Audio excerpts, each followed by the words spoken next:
और सबसे पहले बात करेंगे कौमी असम्बली इजलास के हवाले से।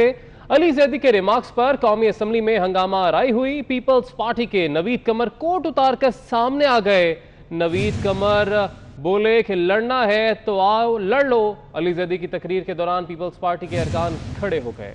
कौमी असम्बली का इजलास एक बार फिर हंगामा आराई की नजर हो गया। अली जैदी के रिमार्क्स पर कौमी असम्बली में हंगामा आराई शुरू हुई। पीपल्स पार्टी के नवीद कमर कोट उतारकर सामने आ गए। नवीद कमर कोट उतारकर बोले लड़ना है तो आओ लड़ लो। अली जैदी की तकरीर के दौरान पीपल्स पार्टी के अरकान खड़े हो गए। ये इस हाउस का कोई इज्जत बढ़ा रहे हैं हम, या अच्छा ठीक है ना भाई, फिर लड़ाई करते हैं। आओ मैं भी कोर्ट उतारता हूँ, आओ ना फिर। No please please please.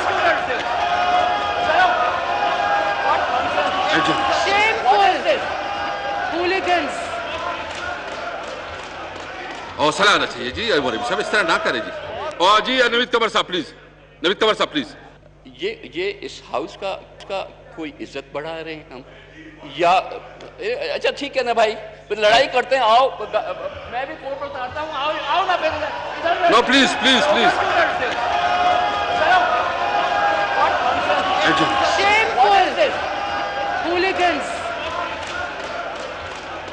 हौसला आना चाहिए जी, सब इस तरह ना करें जी। और जी नवीद कमर साहब प्लीज। इसी पर मजीद बात करेंगे। Deputy bureau chief Irfan Malik हमारे साथ मौजूद है। इरफान, हम ये देखते हैं कि हंगामा आराई की जाती है अपोजिशन की जानिब से भी और हुकूमती बेंचेस की जानिब से भी, मगर आज बात यहाँ तक पहुँच गई कि लड़ाई करने पहुँच गए नवीद कमर, उन्होंने कोर्ट ही उतार दिया। देखिए, बजट मंजूरी के दूसरे रोज ही हुकूमत का जो रवैया है वो काफी जारहाना है। अली जैदी की तरफ से जो खिताब किया गया उसमें काफी इश्तियाल दिलाया गया पीपल्स पार्टी को, और पीपल्स पार्टी की क़यादत पर संगीन नोयत के इल्जामात लगाए गए। इस पर नवीद कमर स्पीकर डाइस पर पहुंचे और उन्होंने एहतजाज किया स्पीकर के सामने भी, लेकिन आज स्पीकर का रवैया भी हमने कुछ बदला हुआ देखा। स्पीकर ने भी अली जैदी को अपना खिताब मुकम्मल करने का मौका दिया, जिसमें उन्होंने पीपल्स पार्टी की क़यादत पर संगीन किस्म के इल्जामात लगाए। और इस दौरान जो दूसरे हुकूमती वज़रा और अराकीन हैं वो अपोजिशन की तरफ देखते हुए नारे और जुमलेबाजी करते रहे, जिस पर नवीद कमर जो कि इंतहाई ठंडे मिजाज के सियासतदान तस्वर किए जाते हैं वो भी इश्तियाल में आ गए। और उन्होंने कहा कि अगर आप बात नहीं करना चाहते, लड़ाई करना चाहते हैं तो आए, मैं अपना कोर्ट उठाता हूँ, आप भी लड़ाई कर लें। इस मौके पर स्पीकर ने दोनों अतराफ को समझाने की कोशिश की और बाद नवीद कमर को माइक दिया, लेकिन फिर हुकूमती अराकीन ने एहतजाज किया, जिस पर स्पीकर ने माइक वापस लेकर दोबारा अली जैदी को दे दिया। अली जैदी के खिताब के बाद जब अब्दुल कादिर पटेल पीपल्स पार्टी की तरफ से जवाब देने के लिए उठे तो उन्होंने हुकूमत पर इल्जाम तराशी शुरू कर दी, जिस पर स्पीकर ने एक दफा फिर मुदाखलत की। और जैसे ही अब्दुल कादिर पटेल ने सीता वाइट का जिक्र छेड़ा तो स्पीकर कौमी असम्बली ने उनका माइक बंद कर दिया, जिस पर अपोजिशन की तरफ से शदीद एहतजाज देखने में आया।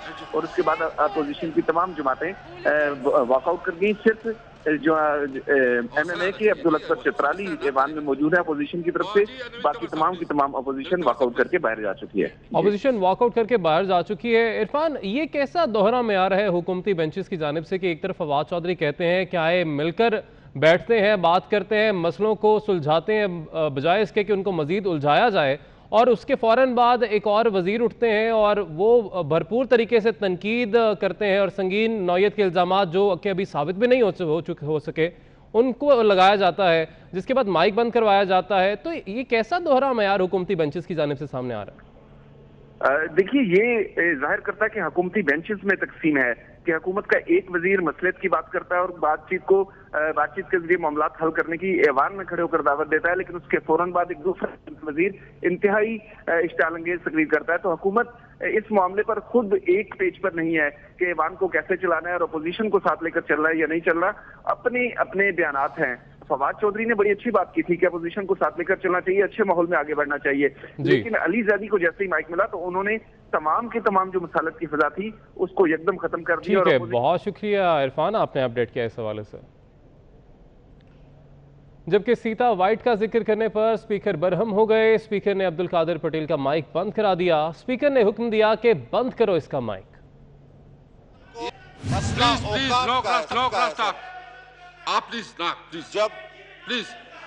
प्लीज जब इंसान को ये बजट मुझे पास करने दो प्लीज जी। इंसान को उसकी औकात से बड़ा औहदा मिल जाए तशरीफ रखे प्लीज। तो उसको अपने आप को संभाला नहीं जाता। यार आप मेरा अगर उसमें नाम है तो वो तमाम मुकदमात भी मैंने लंदन से आके भुगते हैं। सर, सीता वाइट केस का जिक्र करते हैं सबसे पहले। आप देखिए, आप मुझे डिस्टर्ब ना करें। अमेरिकन अदालत का फैसला है, डीएनए से प्रूफ हो चुका है, अपनी बेटी को तस्वीर कबूल नहीं कर सकता। आप वाइंड अप करें, मैं आप इस तरह गलत बात नहीं करेंगे। कोई बात उसने कौन सी अच्छी बात गलत बात की तो ठीक नहीं होगा। उसने कौन सी अच्छी बात की? आप तशरीफ रखें सर। फिर आए, सीता वाइट नहीं है सर। आप प्लीज एक बंद कर इसकी माइक, पूरी बंद कर इसकी माइक, बंद कर इसकी माइक। मैं नहीं करता आपको। मसला प्लीज नो क्रॉस टॉक। जब असम्बली के बाहर एहतजाज करते हुए शाहिद खाका नबासी बोले कि इमरान खान से चैलेंज है, असम्बली आए और एतमाद का वोट लेकर दिखाएं। वज़रा अपोजिशन को गालियां दे रहे हैं। असम्बली में आज तक इतनी बेहुदा गुफ्तगू नहीं सुनी। आज हम चैलेंज करते हैं इमरान खान को, ये असम्बली में आए, एतमाद का वोट लेकर दिखाए। ये वो हुकूमत है जो वज़ीर आज़म आता है कौमी असम्बली में तो बात करता है उसामा बिन लादेन की। लोग महंगाई में पिस रहे हैं, वज़ीर आज़म बात कर रहा है उसामा बिन लादेन की। वज़ीर एक से एक बढ़कर गालियां निकालने में वो खुशामद में मसरूफ हैं। काबीना के अंदर जो फैसले होते हैं, हर फैसला मशकूक है। ईसीसी का हर फैसला मशकूक है। आज भी आपने देखा कि बात मुल्क के बजट की है, कौमी असम्बली में वफाकी वजीर खड़ा होता है और मुझे 32 साल असम्बली में हो गए हैं, इतनी बेहुदा गुफ्तगू आज तक मैंने कौमी असम्बली में नहीं सुनी। और अफसोस की बात यह है कि स्पीकर ने उसको इजाजत दी, स्पीकर ने मना नहीं किया। ये शर्म की बात है, ये अफसोस की बात है कि जो हाउस का गार्डियन होता है वो आज पार्टी है इस बेहूदगी के अंदर, इन शर्मनाक चीजों के अंदर, और बातें वो कर रहे हैं जो सर से पैर तक करप्शन में मुलव्वस है। जबकि ख्वाजा आसिफ ने कहा कि बजट के बाद महंगाई का सैलाब शुरू होने वाला है। हुकूमत अपने इत्तेहादियों पर एतमाद खो चुकी है। हुकूमत अपने मेंबरों पे, अपने इत्तेहादियों पे अपना कंट्रोल खो चुकी है। इन हालात में बजट का पास होना ये एक किस्म का अदम एतमाद है हुकूमत के ऊपर। इस बजट के बाद जो महंगाई का सैलाब शुरू होने वाला है, पेट्रोल, गैस और बिजली की कीमतें जो बढ़ने वाली हैं और उसके नतीजे में अशियाए खुर्दनोश की जो कीमतें बढ़ेंगी, वो आम इंसान की पहुंच से ये सारी चीज़ें बाहर हो जाएंगी।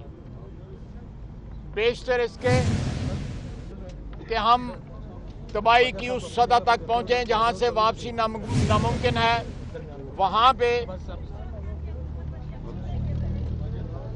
पहुंचने से पहले इस हुकूमत से छुटकारा जो है वो यकीनी है हमें। दूसरी जानिब फवाद चौधरी ने अपोजिशन से इख्तिलाफात ख़त्म करने की अपील कर दी। कौमी असम्बली में इज़हार ख्याल करते हुए बोले, हमें लड़ाइयों के बजाय आगे जाना होगा। अवाम हमें लड़ते नहीं बल्कि मिलकर काम करते देखना चाहते हैं। तमाम जमातों का मुश्तरका एजेंडा होना चाहिए। NFC अवार्ड और नैब कवानीन में तरमीम होनी चाहिए। हमें अपनी लड़ाइयों से थोड़ा बाहर निकलना होगा और मैं ये समझता हूँ कि इंशाअल्लाह मुझे पूरी उम्मीद है कि अगला ये जो साल होगा इसमें हम हुकूमत और अपोजिशन के दरमियान एक मिनिमम कॉमन एजेंडा तय होना चाहिए और एक मिनिमम कॉमन एजेंडा में हमें रिफॉर्म्स, हमें जुडिशल इस्लाहात करनी चाहिए, हमें नैब के लॉ में इस्लाहात करनी चाहिए, हमें दूसरे जो कंट्रोवर्शियल इशूज़ हैं, NFC अवार्ड है, उनके ऊपर मिल करके इस्लाहात करनी चाहिए। लिहाजा मैं अपील करूँगा, तल्ख बातें तो होती रहती हैं, हम भी कर सकते हैं, वो भी कर सकते हैं, लेकिन हमें एक मिनिमम कॉमन एजेंडे को लेके आगे चलना चाहिए। आगे बढ़े और आपको बताएं कि वफाकी हुकूमत ने CPEC बिजनेस काउंसिल की तश्कील नौ कर दी है। मुशीर तिजारत और सरमायाकारी अब्दुल रज़ाक दाऊद काउंसिल के चेयरमैन मुकर्रर हैं। Chairman CPEC authority lieutenant general Asim Salim Bajwa retired council के रुकन मुकर्रर कर दिए गए हैं। इसी हवाले से मजीद जानेंगे हमारे नुमाइंदे वकास अजीम हमारे साथ मौजूद हैं। वकास बताइएगा। जी, पाकिस्तान तहरीक इंसाफ की हुकूमत ने सीपैक बिजनेस काउंसिल की तश्कील नौ कर दी है और ये जो बिजनेस काउंसिल है ये 15 रुकनी तश्कील दी गई है, जिसमें 3 जो है वो सरकारी रुकन है जबकि 12 अराकीन का तकर्रुर प्राइवेट सेक्टर से किया गया है। मुशीर तिजारत और सरमायाकारी अब्दुल रज़ाक दाऊद काउंसिल के चेयरमैन होंगे, जबकि chairman CPEC authority lieutenant general retired Asim Salim Bajwa को भी काउंसिल का रुकन मुकर्रर किया गया है। ताहम वफाकी वजीर मनसूबाबंदी को सीपैक बिजनेस काउंसिल से निकाल दिया गया है और सीपैक जो बिजनेस काउंसिल की तश्कील नौ का नोटिफिकेशन भी जारी कर दिया गया है। सेक्रेटरी मनसूबाबंदी और सेक्रेटरी सरमायाकारी बोर्ड की रुकनीत भी खत्म कर दी गई है और एग्जीक्यूटिव डीजी सरमायाकारी बोर्ड और प्रोजेक्ट डायरेक्टर सीपैक को भी बिजनेस काउंसिल से निकाल दिया गया है। जो अराकीन शामिल किए गए हैं उनमें चेयरमैन HBL सुल्तान अली अलाना, जबकि CEO फातिमा ग्रुप फवाद मुख्तार भी इस बिजनेस काउंसिल के रुकन होंगे। ठीक है वकास अजीम, बहुत शुक्रिया आपका। सियासी मंजरनामे से ही खबर शामिल करेंगे। रहनुमा मुस्लिम लीग नून ख्वाजा आसिफ ने तहरीक इंसाफ को अहम मशवरा दे दिया है। कहते हैं कि PTI को अपना वजीर आजम तब्दील कर देना चाहिए। उनका कहना है कि जिन्नाते हैं। अवैस कियानी से मजीद तफसीलात अवैस बताइएगा। मुस्लिम लीग नून के पार्लिमानी लीडर ख्वाजा आसिफ साहब हमारे साथ मौजूद हैं। इस वक्त आप अपोजिशन एहतजाज कर रहे हैं, कितना मौसर एहतजाज है और ये बताइएगा कि कफ़ायतशारी का जो दावा किया जा रहा था उन्होंने वज़ीर आज़म सेक्रेटेरिएट का बताया जा रहा है कि 26 अरब का जो इजाफी जो है उन्हें खर्च किया है, इस पर क्या कहेंगे? देखिए, इनकी हर बात जो है झूठ है।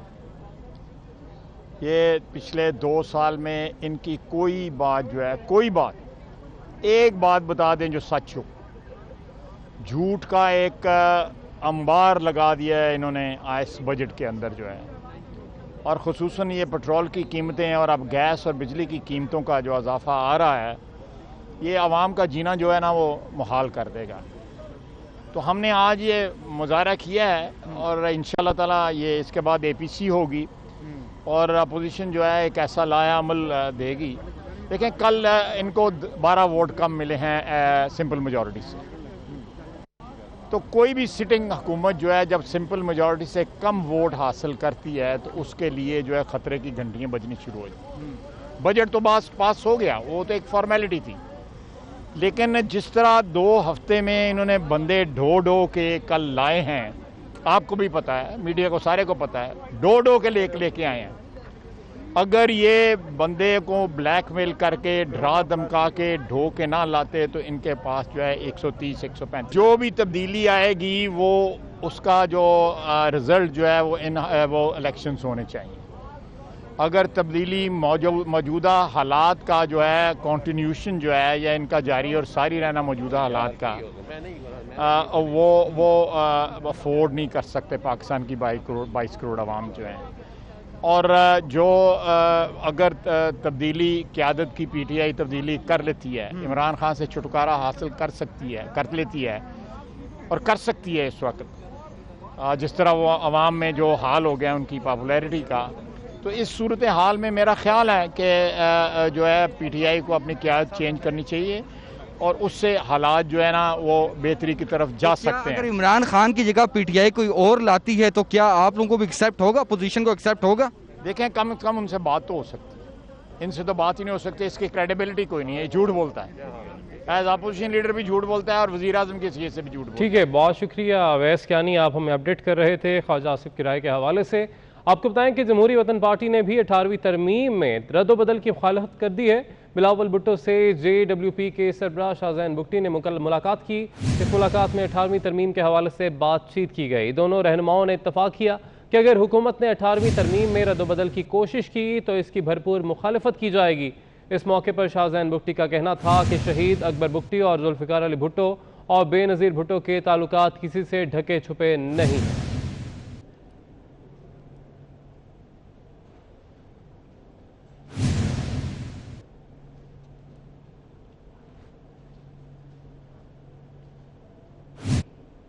आपको बताएं कि शिकारपुर डक्कन शहर में ज़राई ज़मीन के मामले पर सोमरू और सांगरू बरादरी के दरमियान तसादुम हुआ। डक्कन पुलिस स्टेशन के सामने दोनों ग्रुप्स के अफराद एक दूसरे के आमने सामने आ गए।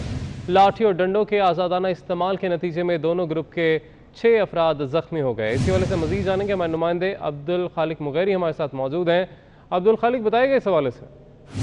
जी बिल्कुल, ये शिकारपुर का दखन का इलाका है जहाँ पर सुमरो और सांगुर बरादरी के 2 ग्रुप में जमीनी मामले पर तसादुम हुआ। जो पुलिस स्टेशन के सामने सैकड़ों अफराद मुश्तल हो गए, जहाँ पर लाठी डंडे और थप्पड़ों की बारिश की गई एक दूसरे पर, जिसके नतीजे में 16 अफराद दोनों ग्रुप में जख्मी हो गए।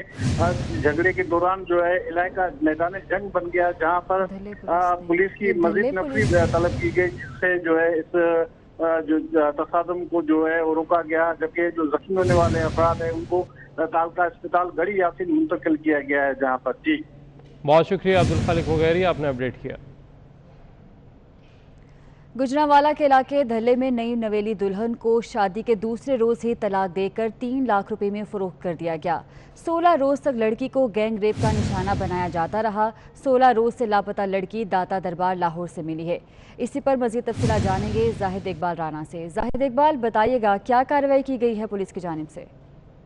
हाँ जी बिल्कुल, ये कोटनाक वाक़ा थाना दुल्ले के इलाके में पेश है, जहाँ पर नई नवेली दुल्हन को दूसरे रोज ही तलाक देकर 3 लाख में फरोख्त कर दिया गया। और जो कमसन उम्र की जो लड़की है उसको 16 रोज तक शहर मुल्क के मुख्तलिफ इलाकों में गैंग रेप का निशाना बनाया जाता रहा, जिसके बाद 16 रोज बाद जो लड़की है उसको दाता दरबार से बरामद कर लिया गया। पुलिस की जानब से अभी मुतजाद बयान सामने आए जा रहे हैं। मुकदमा दर्ज कर लिया गया है, लेकिन जो थाना दुल्ले हैं उनका कहना है कि मुलजम गिरफ्तार हैं, जबकि दूसरों का कहना है कि मुलजम अभी तक गिरफ्तार नहीं किए गए। जबकि सीबीआई की जानब से भी नोटिस ले लिया गया है अभी तक जो। ठीक है जाहिद इकबाल राना, बहुत शुक्रिया आपका। लाहौर से खबर है, लाहौर के निजी स्कूल में जिनसी हिरासगी के मामले पर स्कूल इंतजामिया ने 4 असातिज़ा को मुलाजमत से बरतरफ कर दिया है। तालिबात को हिरासा करने का इल्ज़ाम साबित होने पर ये इकदाम उठाया गया है। इसी पर मज़ीद तफसीलात जानेंगे हमारी नुमाइंदा अफीफ़ा नसरुल्लाह से। अफीफ़ा, अपडेट कीजिएगा इस बारे में। जी बिल्कुल, जैसे आप जानती हैं कि कुछ दिन पहले निजी स्कूल की जानिब से एक स्कैंडल नमूदार हुआ, जिसमें स्कूल के कुछ असातिज़ा की तरफ से मुबैना तौर पर जितने भी स्टूडेंट्स हैं, ख़वातीन जो खास तौर पर लड़कियां स्टूडेंट्स हैं, उनको हरास किया जा रहा था और उनको गैर मुनासिब तस्वीर भेजी जा रही थी। इस हवाले से आज डिस्ट्रिक्ट एजुकेशन अथॉरिटी ने अपना नोटिस ले लिया है और इस हवाले से खुसूसी एक टीम उन्होंने तरतीब दे दी है, उसकी तश्कील की है और ये 3 अफराद पर मुश्तमिल टीम होगी और ये जो कमेटी होगी ये सारे मामले की जांच पड़ताल करेगी, तहकीकात करेगी और इस पे अपनी सिफारिशात जो होंगी वो डिस्ट्रिक्ट एजुकेशन अथॉरिटी को पेश करेगी। इस कमेटी में अफीफा नसरुल्लाह, बहुत शुक्रिया आपका। FIA ने अदलिया मुखालिफ वीडियो जारी करने पर आगा इफ्तिखारुद्दीन मिर्जा के खिलाफ FIR दर्ज कर ली है। FIR में जस्टिस फाइज ईसा की अहलिया की दरख्वास्त का तफसीली जिक्र किया गया है। FIA में मिर्जा इफ्तिखारुद्दीन के जस्टिस फाइज ईसा के बारे में कहे गए अल्फाज भी दर्ज किए गए हैं। FIR के मुताबिक इफ्तिखारुद्दीन ने अपनी वीडियो के जरिए अवाम को कत्ल के लिए उकसाया था। इस हवाले से मज़ीद तफसीलात जानेंगे अमानत गशकोरी से। अमानत गशकोरी, अपडेट कीजिएगा। जी बिल्कुल, FIA में साइबर क्राइम विंग में जो तहकीकात थी उनके बाद ये मुकदमा दर्ज किया गया है और FIR में ये जस्टिस काजी फैज ईसा की अहलिया ने जो दरख्वास्त दी थी थाना सेक्रेटेरिएट में उसका तफसीली जिक्र किया गया और FIR के मतन में ये कहा गया है कि मिर्जा इफ्तिखारुद्दीन के जो सोशल मीडिया अकाउंट्स हैं उन पर जस्टिस काजी फैज ईसा को धमकियाँ दी गई। इसके अलावा इफ्तिखारुद्दीन मिर्जा ने अदलिया के बारे में भी गैर मुनासिब अल्फाज कहे और इसके अलावा इफ्तिखारुद्दीन मिर्जा ने अपनी वीडियो में अवाम को उकसाया कि वो कत्ल के लिए अवाम को उठाया गया और मतन में ये भी कहा गया कि इफ्तिखारुद्दीन मिर्जा अपनी धमकी आबाज वीडियो से अदलिया को बदनाम करने की कोशिश कर रहे हैं। इस मुकदमे में इफ्तिखारुद्दीन मिर्जा के जो अकाउंट ऑपरेटर हैं अकबर अली, उनको भी FIR में नामजद किया गया है। जी ठीक है अमानत गशकोरी, बहुत शुक्रिया आपका।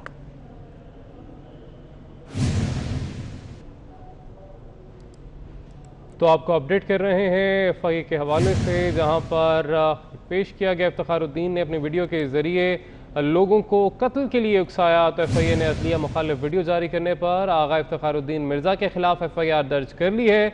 FIR में जस्टिस फाइज ईसा की अहलिया की दरख्वास्त का तफसीली जिक्र भी किया गया है।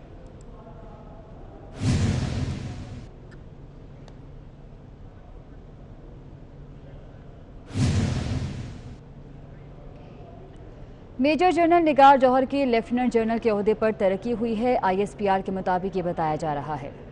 निगार जौहर लेफ्टिनेंट जनरल के ओहदे पर तरक्की पाने वाली पहली खातून ऑफिसर हैं। निगार जौहर CMH रावलपिंडी में खिदमत सर अंजाम दे रही हैं। ISPR के मुताबिक निगार जौहर का ताल्लुक पंचपाई सूबाई से है, तो आपको अपडेट कर रहे हैं, आपको हम खबर दे रहे हैं। मेजर जनरल निगार जौहर की लेफ्टिनेंट जनरल के ओहदे पर तरक्की हुई है। ISPR के मुताबिक निगार जौहर लेफ्टिनेंट जनरल के ओहदे पर तरक्की पाने वाली पहली खातून ऑफिसर हैं। आपको बताते चलें कि निगार जौहर CMH रावलपिंडी में खिदमत सर अंजाम दे रही हैं। ISPR के मुताबिक निगार जौहर का ताल्लुक पंचपाई सवाबी से है।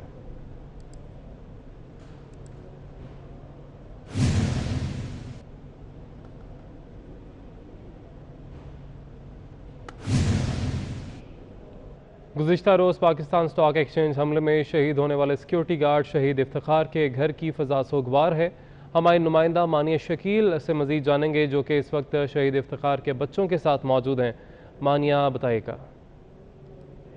जी, गुज़िश्ता रोज़ होने वाले stock exchange Pakistan stock exchange पर हमले में शहीद होने वाले 4 जो है लोग जो शहीद हुए, जिनमें से एक जो एहलकार थे सिक्योरिटी गार्ड इफ्तिखार वाहिद, मैं उनके घर पे मौजूद हूँ, उनके बच्चे हमारे साथ मौजूद हैं, घर के अतराफ़ में हूँ। इस वक्त जो है अब भी कोहराम का समा है, आंखें अख्बार है, क्योंकि बच्चे जो हैं उनमें 5 बच्चे हैं। बड़े बेटे जो हैं वो पाँव से कुछ माजूरी के शिकार हैं, और जो दूसरे नंबर के बेटे हैं वो दिल के आर्ज़े के में मुब्तला है। बेटी भी यहाँ पे मौजूद है। पहले बेटे से बात करेंगे। आपने आवाज़ें सुनी थी गोलियों की चलने की, उस वक्त क्या आया था जहन में? क्या आप दौड़े थे पाकिस्तान स्टॉक एक्सचेंज की जानिब? जी, मैं वहाँ पे बहुत जल्दी से जो है ना, मैं जैसे उठा तो उस टाइम पे जो है ना आवाज़ें आ रही थी, बहुत ज़ोरों की आवाज़ें आ रही थी गोलियों की। मैं डर के जो है ना डायरेक्ट उधर दौड़ा, मगर वहाँ पे जो है ना वो लोग सारों जगह जो है ना पुलिस वाले खड़े हुए थे, हम लोग को अंदर जाने नहीं दे रहे थे, और ना ही हम लोग को जो है ना आगे छोड़ रहे थे। फिर उसके बाद जो है ना फिर हम लोग को फिर इत्तला हुई कि आपके वालिद को जो है ना ये हॉस्पिटल में शिफ्ट कर दिया गया है। तो फिर उसके बाद जो हम लोगों ने हॉस्पिटल गए हुए थे, फिर उस हॉस्पिटल में भी वहाँ भी बहुत सख्ती हो रही थी, हम लोग को जो है ना अंदर जाने नहीं दे रहे थे। फिर उसके बाद जो है मेरे कज़न लोगों को अंदर जाने दिया। फिर उसके बाद हम लोग को बाद में फिर वहाँ हम लोग को इत्तला मिली थी। आखिरी बार बाबा से क्या बात हुई आपकी? आखिरी बार बाबा से कुछ भी बात नहीं हुई थी, क्योंकि जैसे ही वो काम पे आए, कुछ काम था उनको, वो बाहर चले गए थे। फिर वो रात को देर से आए थे। अच्छा, आम तौर से तो बाबा का इंतज़ार रहता होगा, तो जब कल बाबा के बारे में पता चला तो किस तरह आपको पता चला? किसने आके आपको बताया? मुझे मेरी कज़न ने बताया कि आपके बाबा इस तरह शहीद हो गए हैं। तो फिर बताया कि फिर हमें कुछ भी समझ नहीं आ रहा था, बस बाबा की याद आ रही थी। जी, बाबा की याद आ रही थी। एक बेटा हमारे साथ और मौजूद है, उनसे भी बात करेंगे। इस वक्त आप भी पाँव से आपकी माजूरी का शिकार है, बाकी और बहन भाई भी काम नहीं कर सकते, छोटे हैं, तो इस वक्त घर के क्या हालात हैं? मैं खुद जो है ना, मेरे वालिद साहब स्टॉक एक्सचेंज में काम करते थे, वही हमारे एक ही जो है जरिया थे कमाने के। से उनको 10 साल हो गए तकरीबन नौकरी करते हुए। वही इनकी जो सैलरी होती थी उसमें हमारे अखराजात, घर के अखराजात वगैरह चलते थे। हमारी जितने भी जो हाल वगैरह जो भी थे, हमारी खुद की जो मजदूर में खुद एक टांग से मजदूरी वगैरह नहीं कर सकता। उसके बावजूद वालिद साहब हमारी जो ना पढ़ाई वगैरह के लिए, हमारी स्कूल की फ़ीसें वगैरह, जो ना हमारी दवाई वगैरह जितने भी थे, वो सब वालिद साहब उसी सैलरी में जो ना कवर करते थे, अपने अखराजात पूरे करते थे। हमारी जो है अखराजात में बहुत कम अपनी कोशिश करते थे कि ज़्यादा जो ना हम लोग वालिद साहब पे बोझ नहीं डाल सकते। आप क्या कहना चाहेंगे, क्या मुतालबा करना चाहेंगे, क्योंकि घर के हालात तो आपके सामने ही है? हुकूमत से यही मुतालबा करते हैं कि जो शहीद हो गए, मैं सही हमारे वालिद साहब थे, इनके साथ जो इनके साथी थे, इनके यही के इमदाद के लिए हम लोग अपील करते हैं कि हमारे लिए कुछ नौकरी वगैरह कुछ इंतज़ाम वगैरह करके हम लोग नौकरी कर सके, क्योंकि मजदूरी वगैरह हम लोग नहीं कर सके। जी, बच्चे इस वक्त भी अशबार नज़र आते हैं, आँखों में आंसू हैं, साथ साथ जो है सिसक रहे हैं। घर से भी इसी किस्म की आवाज़ें आ रही हैं। लोग अब भी गमखौर हैं और साथ साथ ये इल्तिजा करते हैं कि उनके लिए ठीक है मानिया शकील, बहुत शुक्रिया आपका। गवर्नर सिंध इमरान इस्माइल का कहना है कि स्टॉक एक्सचेंज पर हमला सोची समझी साजिश है। रिपोर्ट्स के मुताबिक हमले में भारतीय एजेंसीज मुलविस हैं। भारत को कल हमारी फोर्सेस ने मुंह तोड़ जवाब दिया है। शहर का अमन किसी को बर्बाद नहीं करने देंगे। हमें फ़ख्र इस पे है कि जिस तरह से हमारी इंटेलिजेंस एजेंसीज ने हमारी आर्म फोर्सेस ने, हमारी पुलिस, हमारी रेंजर्स ने रिस्पॉन्ड किया है, और ख़ास तौर से सिंध पुलिस ने जिस तरह से रिस्पॉन्ड किया है, और सिक्योरिटी कंपनी के गार्ड्स ने अपनी जानों को कुर्बान करके जो रिस्पॉन्स किया है, वो ज़बरदस्त किस्म का रिस्पॉन्स था। और ये तमाम दहशतगर्दों के लिए एक पैगाम है कि आपने इस तरफ नहीं आना, पाकिस्तान का रुख नहीं करना आपने। ये सिर्फ पाकिस्तान स्टॉक एक्सचेंज की बात नहीं है, हमारे दीगर इदारे भी इन्हीं पुलिस वालों से, इन्हीं सिक्योरिटी कंपनी से, इन्हीं रेंजर्स से, इन्हीं इंटेलिजेंस एजेंसी से गार्डेड हैं। हम इंशाअल्लाह अपने किसी इदारे को कमज़ोर नहीं होने देंगे इस टेररिज्म के चक्कर में। हमने बड़ी कुर्बानियाँ दी हैं, इस शहर ने बड़ी कुर्बानियाँ दी हैं, शहर के बिजनेसमैन ने बड़ी कुर्बानियाँ दी हैं, आम लोगों ने कुर्बानियाँ दी हैं शहर में अमन वापस लाने के लिए, और इसको हम किसी तरह नहीं होने देंगे। अब आपको बताएं कि हबीबाबाद के नवाही गांव के रहायशी लांस नायक तारिक महमूद शहीद की आज 9वीं बरसी है। शहीद तारिक महमूद 2011 में वाना के मकाम पर वतन अजीज़ पर कुर्बान हुए। तफसीलात जानेंगे नदीम उल हसन से। नदीम बताइएगा। मौजूद हूँ लांस नायक तारिक महमूद के घर में, जो दिसंबर 2003 में आर्मी में भर्ती हुए और 30 जून 2011 को उन्होंने जामे शहादत नोश फरमाया। इस वक्त उनके वालिद मेरे साथ मौजूद हैं, आइए उनसे जानते हैं। हाँ जी, मेरे दो बेटे ने, दोवें आर्मी च ने, एक नूं अल्लाह ने शहीदगी दी, अल्लाह ताला उहदी कबूल करे। मेरे 7-8 पुत्र भी होंदे तो मैं भर्ती कराने आर्मी च वतन दी खातर। जी बिल्कुल, आपने उनके वालिद के तासरात जाने। ठीक है नदीम, बहुत शुक्रिया आपका। Chairman joint chiefs of staff committee general Nadeem Raza ने Pakistan navy war college Lahore का दौरा किया। Commandant war college rear admiral Mohammad Zubair Shafiq ने chairman joint chiefs of staff committee का इस्तकबाल किया। जनरल नदीम रज़ा ने 49वीं नेवल स्टाफ कोर्स के शुरा से खिताब करते हुए कहा कि भारत की गासिबाना ख्वाहिशात खित्ते की सूरत हाल को गैर मुस्तहकम कर रही हैं। पेचीदा सिक्योरिटी सूरत हाल से निमटने के लिए जामे और मुश्तरका हिकमत अमली की ज़रूरत है। तो मनाज़र भी आप देख रहे हैं। Chairman joint chiefs of staff committee general Nadeem Raza का Pakistan navy war college Lahore का दौरा।